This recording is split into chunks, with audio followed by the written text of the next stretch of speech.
This is CBC Vancouver News.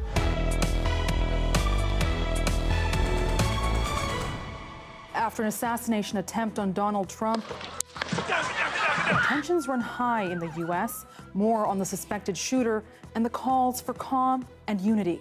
Also, a shelter in Coquitlam struggles to keep up. We all need to support and push all levels of government to continue to invest. As homelessness spikes in the Tri-Cities, so do calls for action. And a lawsuit launched over the controversial plan to cut down tens of thousands of looper moth-infested trees in Stanley Park. Leave them standing, a certain number of trees will eventually decompose and the forest will recover. Hello and thanks for joining us. I'm Baneet Braich. We begin in the United States, where tensions remain high after the attempted assassination of former U.S. President Donald Trump. The FBI has identified the suspected Trump rally shooter as 20-year-old Thomas Matthew Crooks.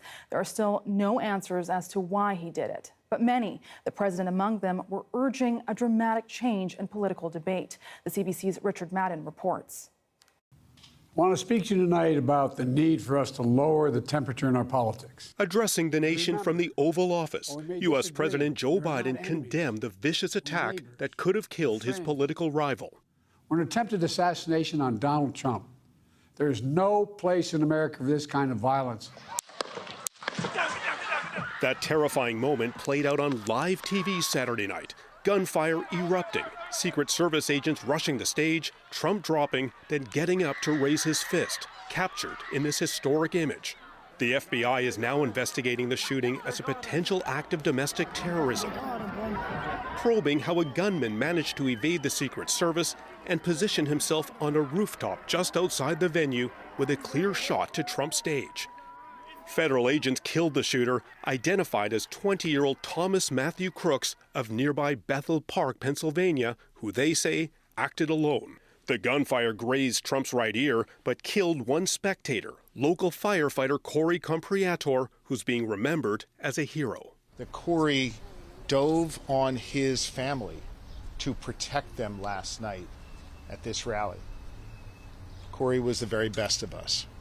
Investigators say Crooks used an automatic rifle registered to his father and found bomb-making materials in his car and at his home. Witnesses are still shocked at the chaos that erupted around them. It just all happened so fast.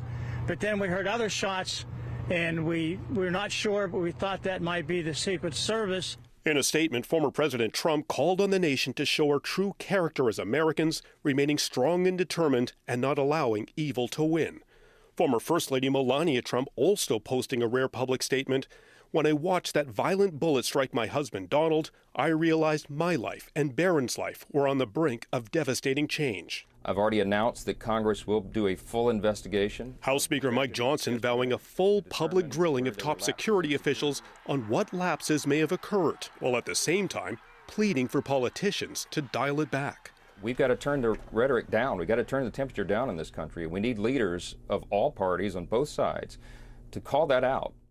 In the wake of this tragedy, both campaigns have readjusted their plans heading into November. Republicans have paused their online fundraising, while Democrats have pulled their attack ads and postponed upcoming rallies this week as they look to recalculate how to define Trump, who many now view as a brave survivor. Richard Madden, CBC News, Washington. Now, along with the question of why Thomas Matthew Crooks shot Trump, people are also asking why he was able to do it. The CBC's Lisa Shing looks at the security concerns being voiced today. The quiet suburb of Bethel Park, Pennsylvania, suddenly abuzz. It's honestly kind of sad. Former schoolmates, a country grappling with how 20-year-old Thomas Matthew Crooks from that suburb an hour away from the Donald Trump rally could have attempted an assassination. Thomas Crooks. This video appears to show Crooks at his high school graduation ceremony in 2022. Classmates paint a picture of a good student and an outcast. He was just bullied. Like, he was bullied so much. He was always getting good grades on tests, everything like that. The FBI says it has not yet identified a motivation. His political affiliations are unclear. He was a registered Republican, though donated $15 to Act Blue, a committee raising money for Democrat politicians. The upcoming election would have been the first time he was old enough to vote. Also unclear how Crooks was able to get on the roof of a building less than 150 meters from Trump. We noticed a guy crawling, bear crawling up the roof of the building. This eyewitness immediately seeing the threat he posed. We're pointing at him. The police are down there running around on the ground. We're like, hey, man, there's a guy on the roof with a rifle.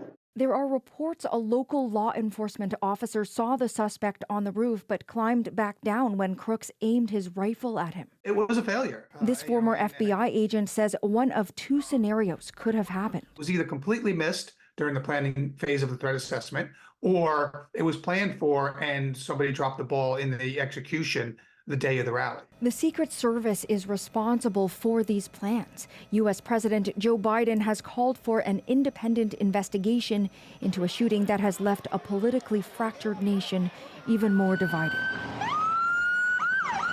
Lisa Shing, CBC News, Toronto. To Surrey now, where police are investigating a fatal crash that left one person dead. It happened early this morning at around 4:30 a.m. Police say it was a two-vehicle crash near the intersection of 144th Street and 62 Avenue in Surrey. And police say despite life-saving efforts, one person was declared dead at the scene. Police did not say what the exact cause was of the incident, but they are investigating and asking anyone with information about the crash to contact them. And in Kamloops, the search goes on to find an Alberta man lost in the North Thompson River. Mounties say they got a report on Friday that 50-year-old Stan Kappas was swept away by the river. We're very optimistic still. However, given the length of time that has gone by, we're probably looking at a recovery mission at this point as opposed to actually rescuing him. But stranger things have happened. Police say Kappas and a friend jumped into the fast-moving portion of the river. They were trying to rescue two young people caught by the current. The friend and youth did make it to the shore, and police say residents around the Tournament Capital Ranch area should be on the lookout. Kappas was wearing sunglasses and dark brown shorts when he was swept away. And if you're planning to stay cool down by the river, officials are asking the public to really think about water safety. If you decide you're going to the river, is when you get there, have a look around and assess the situation. Does it look like there's a lot of current? Throw a stick in the water and watch how quick it goes down. If it's not moving, then fine. But if it is, then maybe think of a different situation. If there's locals there, ask the locals. Is it safe here? Is there very much current? And again, the life jacket's huge. Even if you're not wearing them all the time, just have them so if you do need them. Some other tips include avoid going anywhere alone and packing enough food and water in case you are stranded. Now, according to the BC Coroner Service, 101 people died by accidental drowning in BC last year. And a new report to be tabled at Coquitlam City Council is calling on the federal and provincial governments to step up support for homelessness challenges. The report cites numerous incidents at a homeless encampment outside the Tri-Cities area, and it sets out the only homeless shelter in the area. CBC's Rob Easton reports. These tents are lined up along Gordon Avenue in Coquitlam. The spot has been a magnet for people looking for harm reduction services like overdose prevention and shelter. It's outside the Tri-Cities' only supportive housing and shelter facility. And as more count on support, Coquitlam Council is tabling a report calling on the provincial and federal governments to step up funding for services here. The report cites last year's homeless count of about 160 people in the Tri-Cities, 86% increase over the last count in 2020, versus a 32% hike across Metro Vancouver during the same period. We've actually seen a reduction in services recently in the Tri-Cities for various reasons. There were some COVID-era supports that were started that had to come to an end. It just seems somewhat predictable that we'd have an increase in need, an increase in homelessness. And as homelessness increases, so have concerns from City Council, and that's prompted reviews of the facility and the services it offers. Council is citing a drain on city services, including 496 calls to the facility itself and 110 to the encampment next door. But the operator of the shelter says the problem is a lack of funding for support in the community, not those offering services. There's a tendency to come to the shelter and housing and see it as kind of somehow the root of the problem.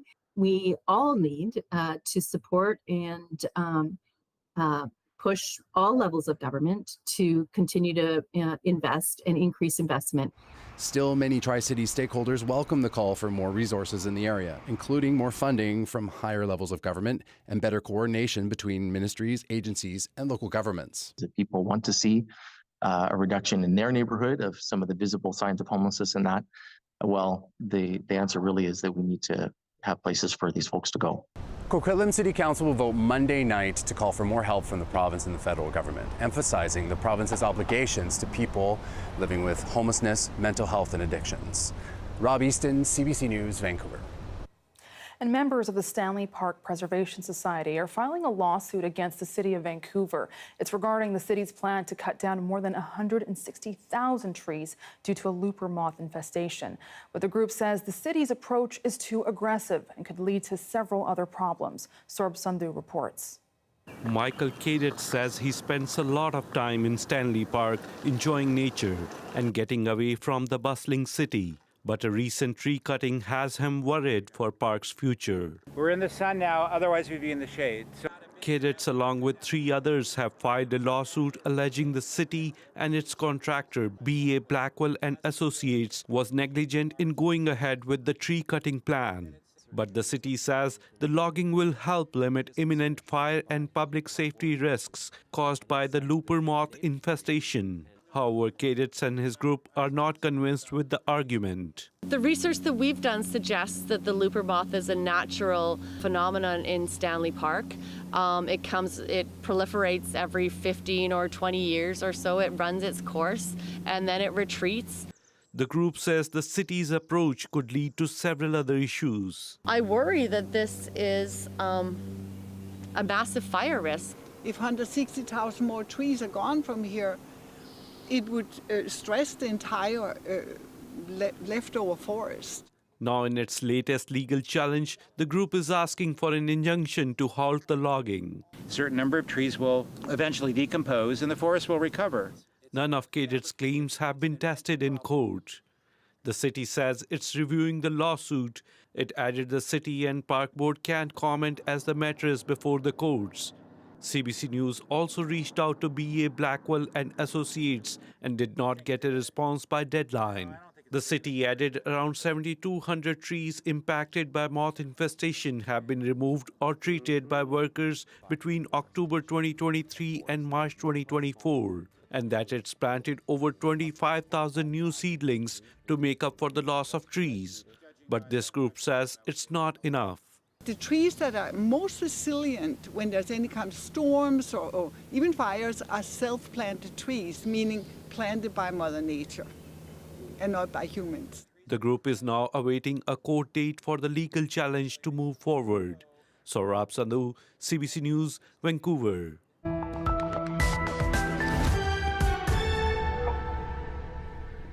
The BC Wildfire Service says at least 5 new wildfires ignited by lightning since Friday. But despite the hot weather, crews were able to stay on top of them.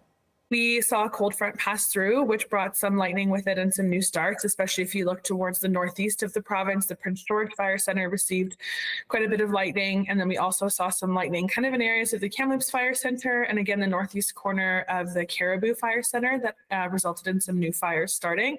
So far, those fires, without going through them one by one, because in one area of the province, there were around 42 starts just in one pocket, are well resourced.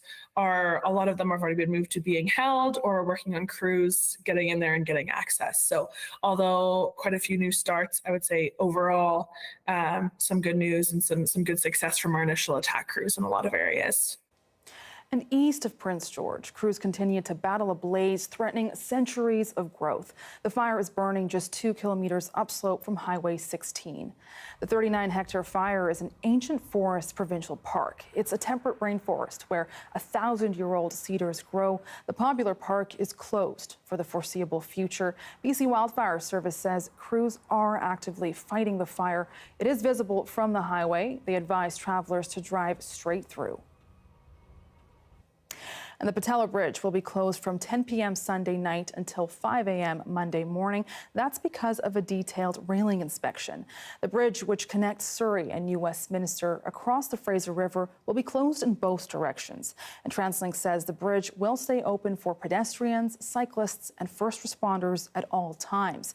Pattullo Bridge users are encouraged to take the Portman or Alex Fraser bridges as alternatives. And in Nanaimo, the bowling community is preparing to say goodbye to a treasured bowling alley, Brecon Lanes. A sale of the building is in the works, and although it's been home to nationally ranked bowlers, the closure has come down to the high cost of operation. As Claire Palmer reports, it served as a home to a uniquely Canadian variant of bowling, 5-pin.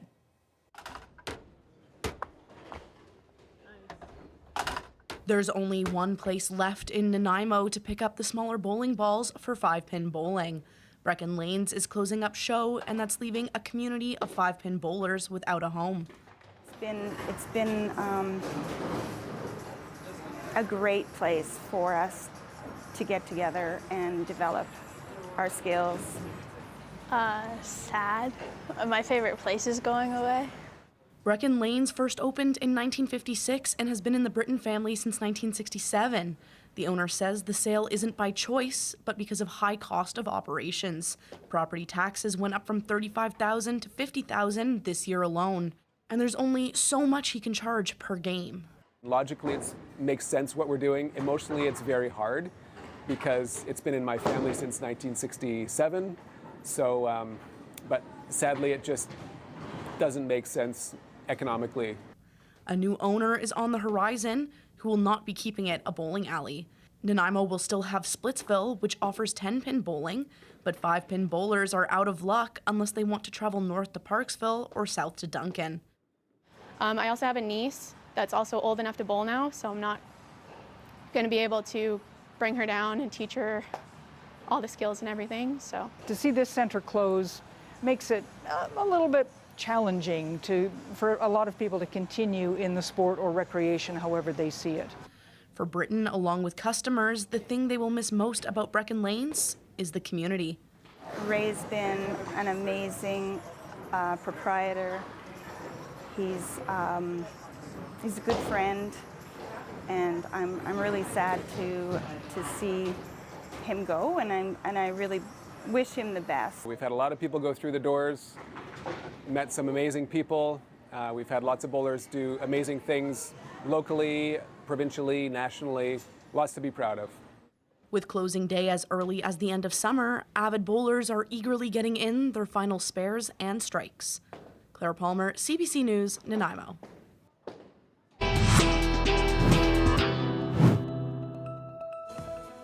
And still ahead, security is tight and the mood has shifted as Republican National Convention gets underway just hours from now in Milwaukee.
The worries highlighted by the Pennsylvania shooting are all converging on the Republican National Convention. That's opening tomorrow in Milwaukee. Katie Simpson is there, where security is tight and the mood has shifted. A city holds its breath for the Republican National Convention. Plans made nearly 2 years ago that will not be changing despite historic setbacks. Police around the convention site are highly visible. Streets are closed and checkpoints are in place. Despite the assassination attempt, no new layers of security will be added. We are confident in the security plans that are in place for this event, and we're ready to go.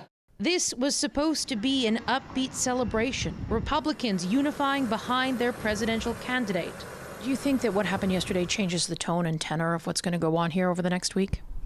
Yeah, I think certainly it will and has to. I mean, this is a somber moment. Like, this sort of thing should not happen.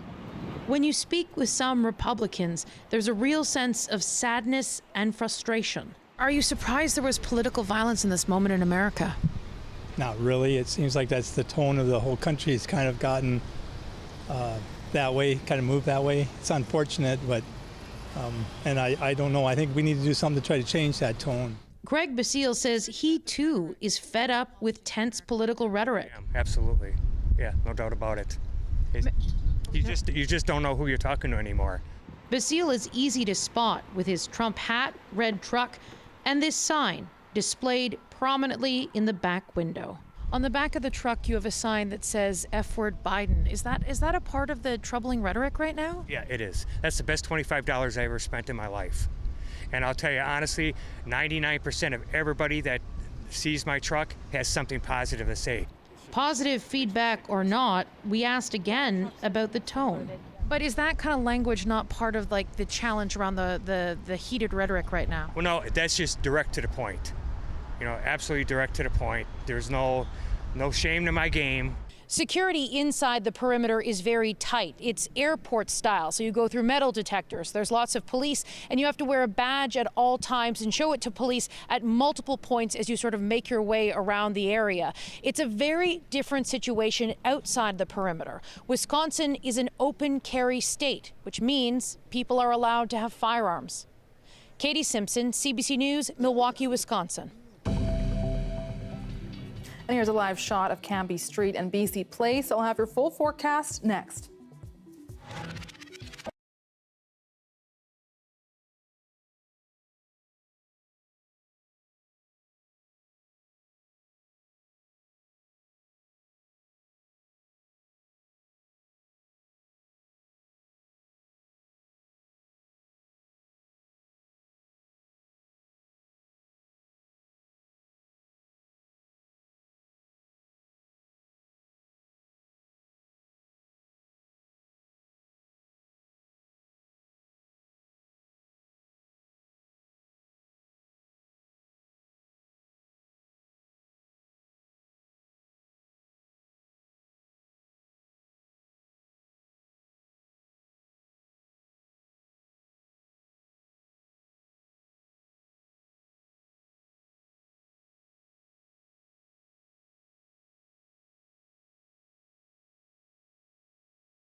Hi, I'm Amy Bell, and here's what's in your CBC Vancouver inbox.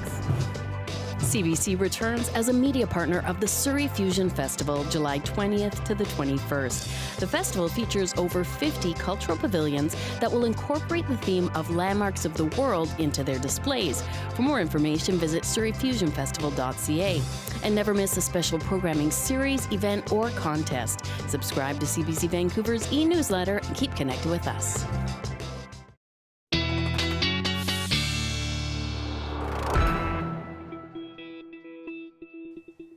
And let's take a look at your BC-wide weather forecast. Another very hot day for many of us in BC. Starting off with your current temperatures, 22 degrees in Vancouver, it's 20 degrees in Abbotsford, a bit cooler on the island, 16 degrees there, but in the interior, yes, very hot again, 32 degrees in Kamloops, 30 in Kelowna, cooler in Terrace up north as well. Taking a look for tomorrow. It's sunshine everywhere, so Kelowna, 37 degrees, Kamloops, 38 degrees. It's going to be another heat wave warning there, 30 in Whistler and cooler on the island, 24 degrees in Victoria. And looking ahead for the 5-day forecast, yes, more sunshine. So tomorrow will be 24 degrees and it'll stay between 27 and 24 degrees for the rest of the week. So keep cool, keep hydrated, and stay in the shade. Yeah, it really does feel like summer. That is your late news for Sunday. Thank you so much for joining us tonight. For news anytime, visit our website, cbc.ca/BC. Your next local news is on the early edition on CBC Radio 1. That starts tomorrow morning at 5:30. Good night.